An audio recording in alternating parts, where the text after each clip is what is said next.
The NJSpotlight Roundtable series presents The Promise of Offshore Wind. This program was recorded February 17th, 2011 in Trenton, New Jersey. This program is sponsored by Atlantic Wind Connection, Garden State Offshore Energy, and GE Energy. In this video, highlights of the panel conversation on wind policy as recorded in Trenton on February 17th. A lot has happened in the intervening weeks. The state has come out with new offshore wind regulations. The federal government has designated New Jersey as one of the wind energy areas selection that should speed up the development of offshore wind. And Atlantic Wind Connection has made a filing with the Federal Energy Regulatory Commission to build a backbone transmission system off the eastern seaboard, the first phase of which will be off the New Jersey coast, if approved. The legislature was designed with a number of purposes in mind. To optimize opportunities in New Jersey to take advantage of federal support for offshore wind, to support diversified sources of energy, and to require applicants to demonstrate net positive economic and environmental benefits to the state. Offshore wind has the potential to be extremely expensive. It also has the potential to be very beneficial to the state. The legislature made it clear that the board's obligation is to ensure that those two issues are balanced before ratepayer dollars are spent in the process. So I want to give you a state of offshore wind, where we are currently in the state of New Jersey, and then what are we doing to send the market signals to really build the industry for New Jersey. Currently, New Jersey hosts 3 of 5 interim leases that are issued by the federal government so that there can be some exploration of the opportunities for wind in the Outer Continental Shelf. Those 3 interim leases are expected to yield 1,100 megawatts of energy. And those 3 projects right now are hosted by Garden State Offshore Energy, Fishermen's Energy of New Jersey, and NRG Blue Water Wind Energy of New Jersey. So that's interim. That's actually activity that's going on right now. I think what's equally exciting is that we have the opportunity to actually be the first state to have wings in the water, because we have a state project that is being hosted by Fishermen's Energy of New Jersey.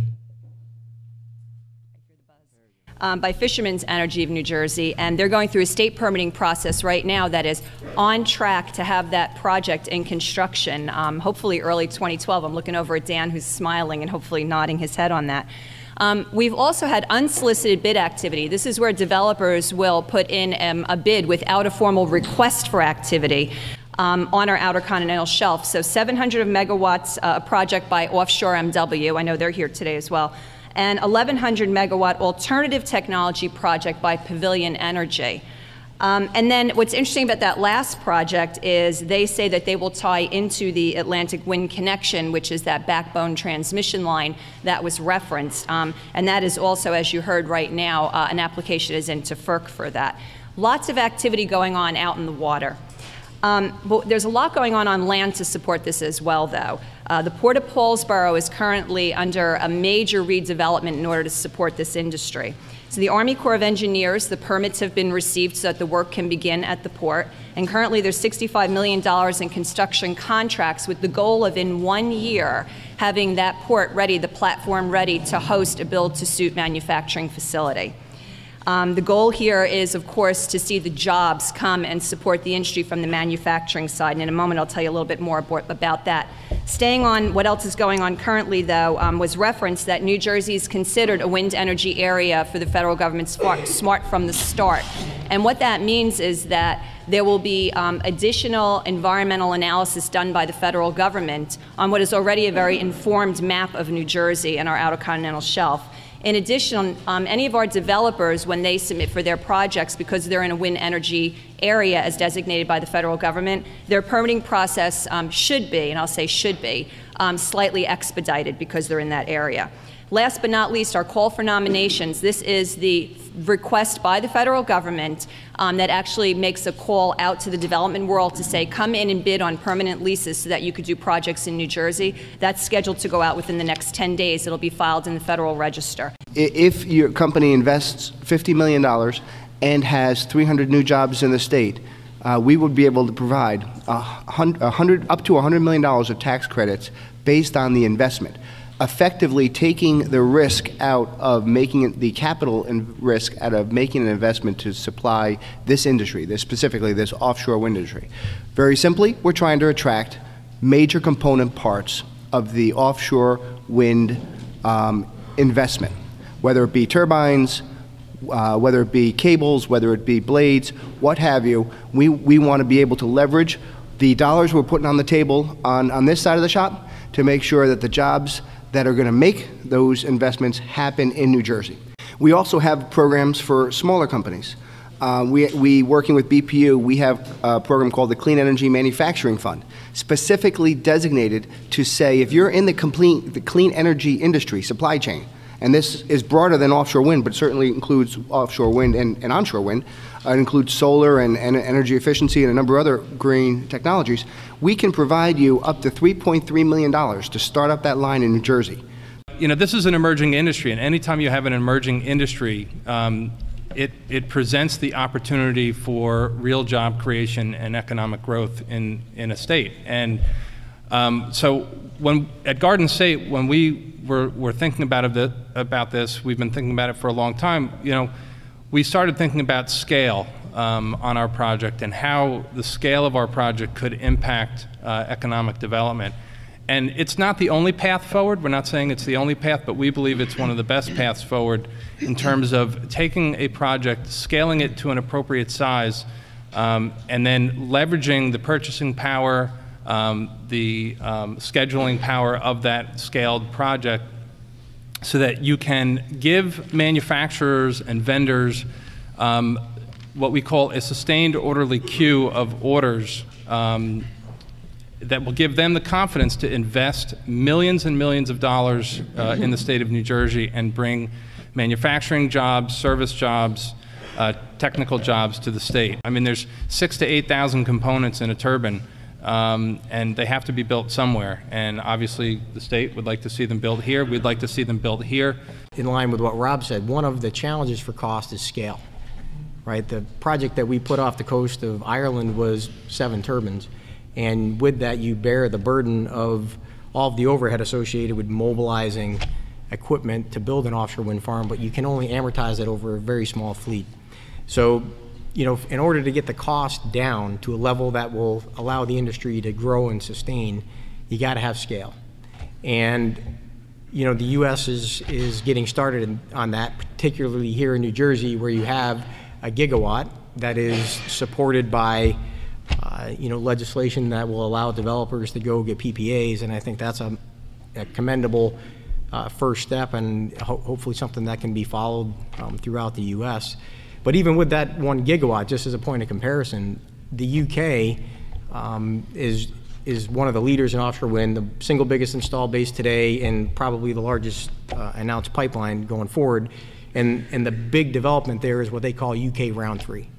UK Round 3 is 32 gigawatts, so 32,000 megawatts, and the average project size in that 32,000 megawatts is 3.5 times New Jersey. The Atlantic Wind Connection Project is a private sector effort that's really doing what the federal government should have been doing some time ago.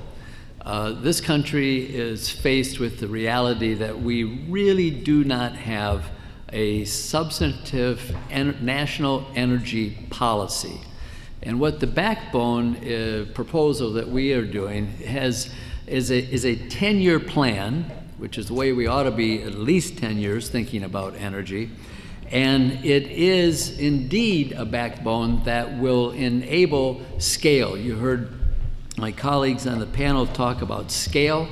If I had to title my speech, it would be Scale, Scale, Scale. That's what's going to enable the economic development to take place in New Jersey and the other states in the mid-Atlantic. Without scale, we're going to end up with maybe 2, 3, 4 wind farms over this 350-mile area. And there's nothing wrong with that. That will be great. But it isn't really realizing the true vision and the true potential, and it's not enough scale that is going to enable manufacturing to be attracted to New Jersey and the other states. A professor at the University of Delaware, Willett Kempton, has done a study that shows that if you can tie together several wind farms up and down the coast, that you will gain efficiencies because the wind is blowing at some point, at some time, and it blends this resource so that one of the criticisms of wind is its variability. And that removes, or at least reduces, the variability a great deal. We also think that the backbone will enable the wind farm developers to go a little further offshore, further removing the visibility issue, further removing the issue of bird and sea mammal migration, and the wind, in fact, proven to be stronger the further out you go. What is the cost of projected cost of offshore wind now? In kilowatt. You said Jeff, you mean Bob? Yeah. You're asking me? Well, there are others who can talk to that who've actually signed PPAs, but it's in the range of 20 cents, maybe a little higher than that. If you think about it, offshore wind, I think everybody agrees the challenge is cost. So ideally, you've got to get to the point where you hit the optimum point where you add jobs that reduce cost, and if you start adding jobs that increase cost, you have to stop, right? So you can almost imagine a U, if you will. And I think initially, the components that require a high cost to move around, long blades, long heavy towers, big heavy machine head components, those would probably be the ones that would benefit most from being produced locally. And with enough scale, you could probably solve that cost equation for enough components to, you got to amortize the cost of producing them over a certain set of volume. So with enough volume, I think you could solve that equation and shift the low point of the U farther to the right, right? So it's going to depend on scale, it's going to depend on several things, but I think traditionally you see the high cost of moving components want to be produced locally. We shouldn't forget about the environmental benefits. I mean, that's one of the things that when you look at the legislation, it says net economic and environmental benefits. So, clearly, as Ken and Tim have said, the tax credit component of the legislation requires a certain number of jobs, and that's the correct focus for the tax credits. But really, the legislation doesn't give weight to one or the other in terms of the net economic benefit test. So we really shouldn't forget about the environmental benefits, the reductions in CO, the avoided health care costs. I mean, there's a study out of Massachusetts that says if you take out 2 coal plants or fossil fuel plants out of Massachusetts, you avoid X number of emergency room visits and asthma cases and premature deaths and all the other stuff. I mean, those are legitimate costs. Whether or not they get factored into the ultimate equation is, I think still up to debate. But there's a lot of different factors that really should be considered when you're looking at what the net benefit is, and it just should not simply be economic benefit. Really, what the industry has been trying to do is talk about a long-term investment in the country's future and in the ability of it to generate its own electricity, reduce our dependence on foreign sources of energy, and just move forward. What will ensure energy generated by these turbines stays in state if it is subsidized by New Jersey taxpayers? And that leads to another question is, energy is wheeled around, especially if you build the Atlantic Wind Connection project is built. Won't New Jersey ratepayers end up subsidizing turbines from other states? No, absolutely not. It's a standard practice within PJM, the grid system operator, to be able to dedicate the power from an offshore, well, not the practice obviously because there isn't any offshore wind, but they can do this, where they dedicate the power that is generated on an offshore wind turbine to a particular node within New Jersey, even though power would be on the the wind power would be on the backbone and could move around. So it's a software issue. It's resolvable. There's a standard practice for it. And this idea of coal coming from Virginia, I think Rich, you mentioned about the zero cost of wind. There's a rather complicated process that PJM uses to determine what power is put onto the transmission system. And as simply as I can state it, it is determined by price. So generators, be they coal, nuke, gas, whatever, place bids for the next day as to what they will charge for their power. And it's based on the fuel cost, not the capital cost, but the fuel cost. So wind has a zero fuel cost. So wind is going to be bid at zero and will be the first power that is selected by PJM.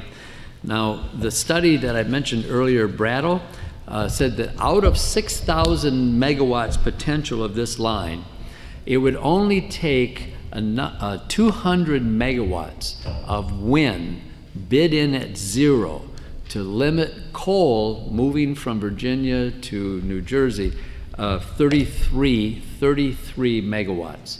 And I compare that to the ability of 6,000 megawatts of offshore wind to replace any 12, well, it wouldn't be 12 because of the capacity factor, but probably 5.5 coal plants could be replaced with the amount of wind that could be generated offshore. So 33 megawatts is not an issue to really be concerned about. Do you expect any problems with reliability as experienced in Texas, where which has a lot of onshore wind and the most in the nation, but one day the wind stopped blowing and they had some real problems with reliability? If we were worried about the offshore wind in New Jersey tripping offline, it'd mean we achieved tremendous success in installation. Right. Number two, because Texas is well more than a gigawatt installed, being the largest state, as you mentioned. Number two, I think wind and gas work very well together. I think New Jersey has significant gas generation, and I think the two would help alleviate any concerns. This nation ought to be making a commitment to, as Rob says, fuel diversity, energy supply diversity. Get us all that we can into the electric car business so that we get off of the oil dependency that we have and do the right thing. That's what's really needed. You're going to spend $6 billion and ratepayers' bills are going to go down? Well, in this regard, the corridor, the transmission corridor between Washington, D.C., our nation's capital, and this area in New York has been determined by the Department of Energy in a study about 3 years ago under George Bush that it's the most congested transmission corridor in the United States, along with one other in California. And because of that, there's what's called congestion. And congestion leads to higher prices because energy can't be moved around as easily, and the most efficient energy might be in one part of PJM but can't get to another part of PJM. So if you have an alternative route to this congested area, you're going to be able to have a freer flow of energy. I'm wondering, in light of some of the problems off of Cape Cod, how much of a constraint do you think individual siting is going to be, where you have people who say, not off my shoreline, build it somewhere else? I think the benefit, at least with respect to our project, we're looking at deep water technology, which allows us to install anywhere between 60 and 150 feet of water. And you don't reach those depths until you're 13, 14 miles or more. The horizon is 14 miles. So, you know, even on the clearest day, these things are going to look, you know, pretty tiny. And if we've all been to the Jersey Shore, which I think we've all been, it's not always clear that far out. So the benefit, again, of the deep water like jackets, some of these floating foundation technologies that are being researched now, is that you will continue to kind of move these out further so that you won't I mean, other than Danny's project, which is 2.8 nautical miles out from the shore, none of these projects will be closer than 13 miles. So I don't think you're going to have the type of concern. You may have some homeowners or some groups objecting for whatever reason, but from an aesthetic perspective, I don't see the type of reaction that you saw up in Cape Wind. We hope you enjoyed this program from NJ Spotlight. If you have comments or suggestions, please email them to info@njspotlight.com.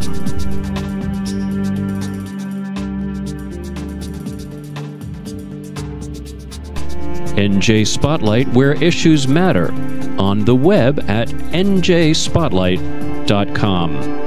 For everyone at NJ Spotlight, this is Steve Lubetkin. Thank you for joining us. We'll see you out there on the net. Take good care.